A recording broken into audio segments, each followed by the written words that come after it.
Hello guys, baga nagaan gara YouTube channel kiyyaa deebtan jecha guyyaa irraa immoo akkuma wadaa isinii galeen barnoota cryptocurrency haaraa yookaan immoo Paayinetoork kan yeroo dabre jalqabne guyyaa irraa immoo step by stepidhaan akkamiin paartii lammaffaa kana keessatti wantoota afur wal duraa duubaan kan isin agarsiisu. Browserii Pi kana akkamiin argannaa, akkasumas wallet isaa akkamiin bannaa, adreesa wallet isaanii akkamiin fudhannaa fi akkasumas koodii inni nuuf kennu eessa kaa'annaa, eessa jabeeffannaa, akkasumas KYC ni furraa jechuudha. KYC jechuun know your customer kan jiru verification dha jechuudha. Verification san akkamiin akka furru waliin ilaallaa jechuudha. Hubachiisa namoonni viidiyoo kana haaree taatanii dhuftan viidiyoo kana dura part 1 jechuudha. Akkamiin akka Paayinetoork kana eegalanii fi akkasumas maal goonee akka hojjennu boonasii akkamiin akka fudhannu waa hunda tartiibaan agarsiisin jira. Namoonni viidiyoo san hin daawwatin jechuudha haaree taatanii dhuftan viidiyoo san linkii isaa description isiniif kaa'etin jira. Viidiyoo san erga xumurtanii booda as dhuftanii kana paartii lammaffaa daawwachuu dandeessanii jechuudha guys. Namoonni immoo hordoftoota kiyya taatanii tartiibaan na hordofaa jirtan kun paartii lammaffaadha. Paartii kana keessatti wantoota 5 wal duraa duubaan ni furra. Jalqaba irratti Paayinetoork kana akkamiin browserii fayyadamnee yookaan immoo browserii mataa isaa qaba. Browserii san akkamiin daawunlood akka godhannu, lammaffaa irratti ammoo waalleeta yookaan ammoo boorsaa itti kiriptoo tana itti naqannu akkamiin akka kiriit goonuu fi akkasumas adreesa waalleeta sanii akkamiin akka argannu fi akkasumas wantoota hedduu ni barra jechuudha. Koodii waalleeta keenyaa akkamiin akka argannuu fi akkasumallee ammallee akkamiin KYC yookaan ammoo know your customer kan jiru akkamiin akka furru viidiyoo kana keessatti wal duraa duubaan ni ilaalla. Kunoo motivate isin godhuudhaaf an eegalee kunoo baalaansiin kiyya hamma kanarra jira jechuudha guys. An kaniin eegalee gaafa isin 0.01 turte jechuudha. Gaafa 0.01 eegalee shakkii keessa turte gaafasi hamma ammaatti doolaarii hedduu seentee jirte jechuudha guys. Hubachiisaa namoonni hedduun erga aappii kana banattanii jechuudha. Akkuma agartan iddoo magariisa tana yeroo addaattuu daftanii maayin godhuu hin dagatina. Namoonni hedduun keessan maayin godhaa hin jirtan jechuudha. Sa'aatii 24 booda seentanii gizee takka bichaa ongootanii keessaa baatanii baay'ee laafaadha. Okay guys, barnoota irratti kallattumaan yeroo dabarru viidiyoo irraa keessatti ammoo step by step waan isin agarsiisuuf sirriitti akka qalbiin hordoftan isin affeereera. Hubachiisa namoonni viidiyoo step hin ilaalle Paayinetoork keessan dhabuu dandeessu. Sababni isaa koodii inni isinii kennuu fi akkasumas adreesa akkamitti akka fudhatan gadi jabeessee isiniif dhaama guys. Koodii san akka tasaa yoo koodii amma isin fudhatan tana isin jalaa badde jechuudha. Itti gaafatamaan mataa keessan ta'uu hubadhaa. Gaafa wanta kana gurgurachuu barbaadan gonkumaa argachuu hin dandeessan.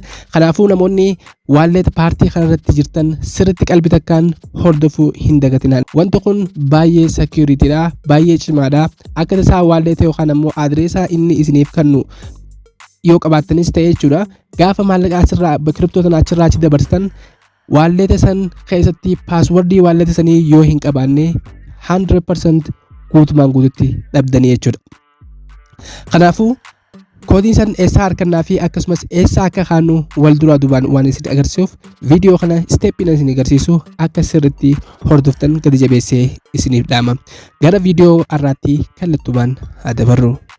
Okay guys, kallattumaan gara barnoota keenyatti yeroo deebinu jalqaba irratti maal goona? Steppiin amma isin agarsiisu sirriitti ni hordoftu. Jalqaba irratti sarara sadii kan gama gubbaa irratti gama bitaa irratti argamu kana ni filattu guys. Yeroo haala kanaan filattan haala kanaan isiniif ta'a. Amma wantoota dilee kana haala kanaan isiniif gattarreessa jechuudha guys. Amma maal goona? Isa mainnet jedhu kana isa lammaffaa irratti argamu kana ni filanna. Erga haala kanaan nuuf bane amma wantoota hedduu haala kanaan baalaansii keenya akkasumas wantoota hanga ammaa kiriptoo maayin goonee jirruu fi waan hunda as jalatti nuuf fida jechuudha guys. Amma kallattumaan amma isa dheettanii isa mainnet checklist kana ni filattu.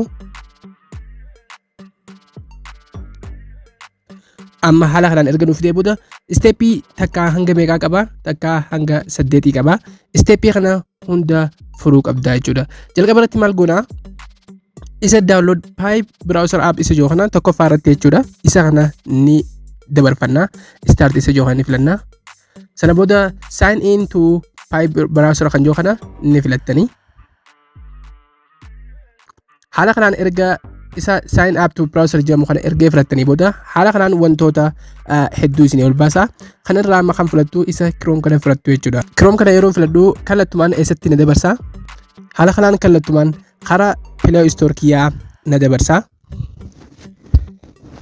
Akkuma agartan karaa Play Store kiyyaa na dabarsaa jira. Haala kanaan erga naaf deeqnu akkuma agartan isa kana install niin godha jechuudha bilbila kiyya irratti. Bilbila keessan irratti ni buufattu isinis. Haala kanaan erga bilbila keessan irratti dabarfattanii guys isa open joo kana ni filattu. Amma appiin kiyya haala kanaan naaf banaa jechuudha. Amma maal goona jalqaba irratti walletii banannaa jechuudha guys. Walletii jechuun boorsaa ittiin paayii keenya itti guurannu jechuudha. Jalqaba irratti walletiin kan kamii kunoo isa jidduu kana isa wallet paayii joo kana ni filattu.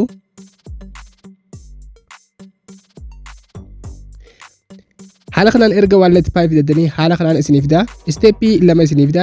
To sign in with your Pi account, open Pi Network appii Pi Network keebante sana booda in the side menu top browser isa top browser joo ni filattaa jechuudha.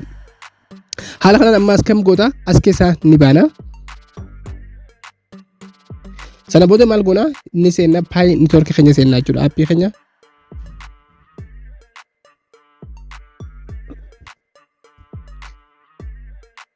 Amma haala kanaan appii keeyyatti ergaan deebi'ee amma maaliin godhaa sarara sadii kan gama bitaarra jiru ni filadha. Sana booda Pi browser isa jiru haala kanaan kallattumaan isa kana ni filadha.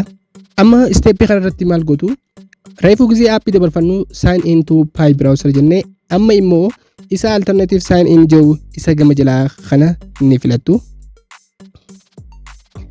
Automatically gara appii browserii keenyaatti kallattumaan nu naqa guys. Kunoo kallattumaan browserii keenya keessattis seenneeti jirra jechuudha guys. Haala kanaan erga nu fidee amma isa wallet jiru kana isa jidduu kana ni filanna. Kunoo akkuma agartan isa create your wallet isa jiru haala kanaan isiniif fida. Boorsaa haaraa create ni godhattu jechuun ni uummattu jechuudha as keessatti. Kana godhuudhaaf maal gootu isa generate new wallet jiru kana ni filattu. Bakki tun baay'ee akkaan barbaachistuudha. Sirriitti bakki itti focus gootan iddoo kana jechuudha guys. Amma haala kanaan erga generate new wallet goone walletiin keenya haala kanaan nu fida jechuudha. Akkuma agartan amma koodii tana naaf fida jechuudha. Wanti kun passphrase jedhama.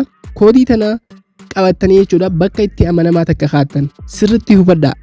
Koodii tana copy godhatanii bakka takka bakka cimtuu takka bakka gaafa wanta kana gurgurachuu barbaadan yookaan ammoo exchange gootan yookaan ammoo itti fayyadamuu barbaadan wanta kana isin gaafata. Koodii tana sirriitti maal gootu screenshot godhatanii yookaan ammoo isa kana copy godhatanii iddoo takka keessu jechuudha. Fakkeenyaaf an wallet kana irratti maaliin godha isa copy jiru kana niin filadha. Isa copy jiru kana niin filadha. Sana booda kan as keessaa bahee isaan kaa iddoo jabduu takkaan kaadha. Fakkeenyaaf an iddoo takka fakkeenyaaf boodaniin kan notion ta'uu danda'a. Iddoo isin barbaachiste kaattan. An isa kana copy godhee fakkeenyaaf ammaaf jechuudha. Nootii kiyya irrattiin qabadha. Isa kana paste niin godha. Kunoo paaswordiin tiyya disorder irraa ilaa hanga maxxarashaan niiriitii jirti jechuudha.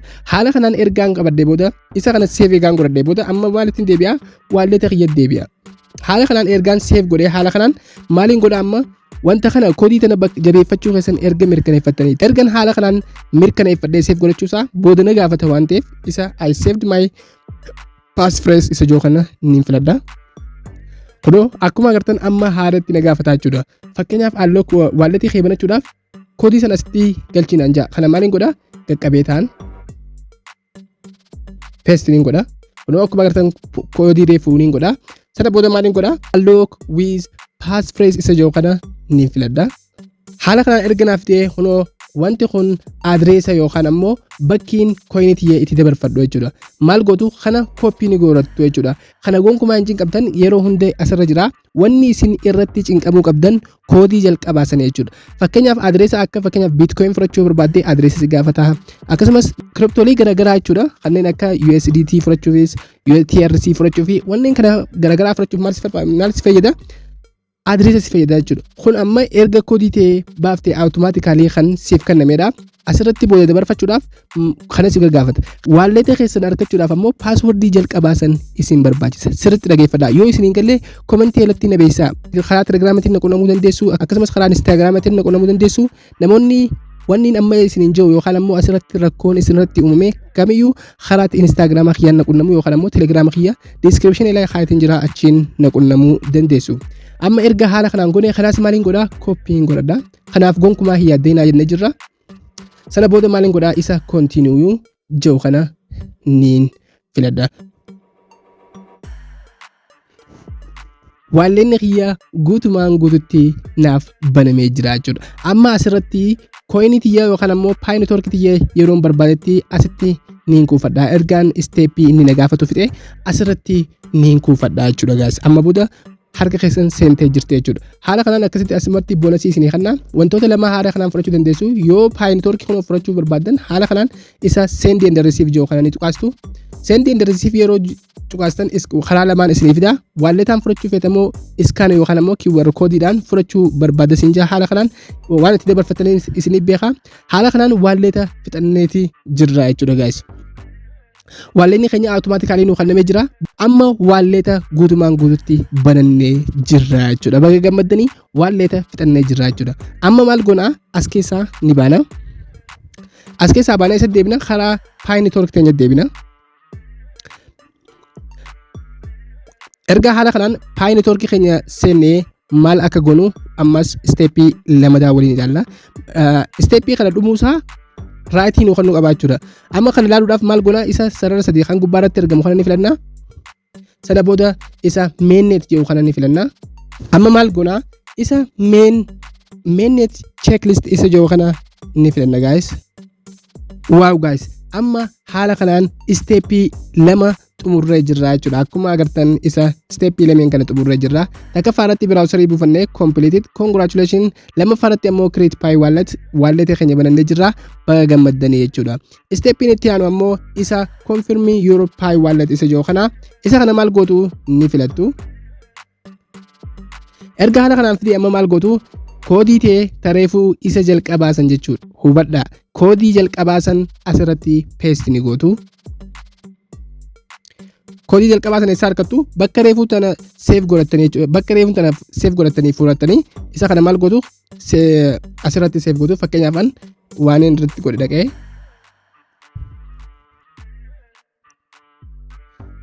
kunoo koodii xiyyaasii koppii godhadhe jechuudha.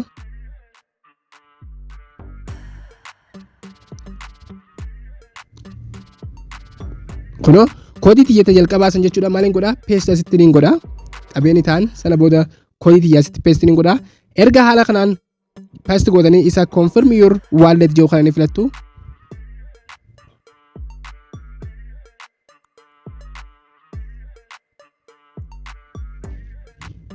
Boom guys, sadaffaas confirm completed godheetiin jira jechuudha. Amma meeqa xumurre biraawusarii fudhannee walletii uummanne akkasumas confirm goonee jirra jechuudha. Wanta keenya inni itti aanu ammoo isa confirm lookup configuration isa jedhu kana jechuudha. Kanaas maal goona simply ni filanna. Okay guys, kan amma booda hafe haaluma amma duraatiin fixattu hanga KYC jechuudha. KYC amma kallattumaan namni kun namni amma badu jiruuf paaspoortii waan hin qabneef kallattumaan nammoo akkaawuntii kiyya isa sirrii seenee achirratti isin agarsiisaa jechuudha. Hanga KYC baay'ee salphaadha. Lookaatiin baay'ee salphaadha. Accept gootanii seennaanuu xumurame jechuudha. Okay guys, namni amma badaa jiruuf kun paaspoortii waan hin qabneef amma mee kiyyarratti seenee isin agarsiisa. Kiyyarratti waan hafee akkamiin akka xumurtan waliin ilaalla. Kunoo haala kanaan kun akkaawuntii kiyya jechuudha. Asumarratti mainnet isa jedhu filadhee sana booda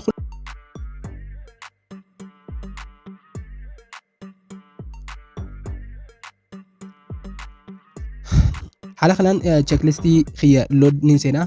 Kunoo an akkuma agartan ilaa hanga KYC ilaa hanga asitti xumureetiin jira.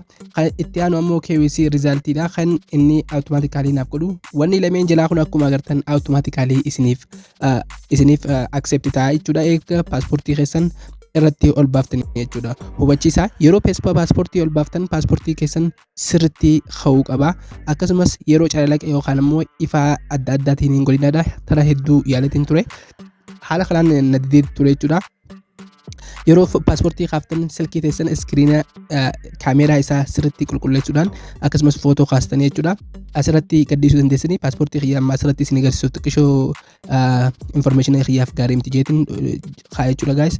Haala kanaan akkamitti akka steepii kanaan xumurattanii sana booda paayinitorkii keessan ammoo kallattumaan awutomaatikaalii gara waalleetii keessanii dabarfachuu dandeessanii. Haqqeerraa gammaddeen abdiin qabaa.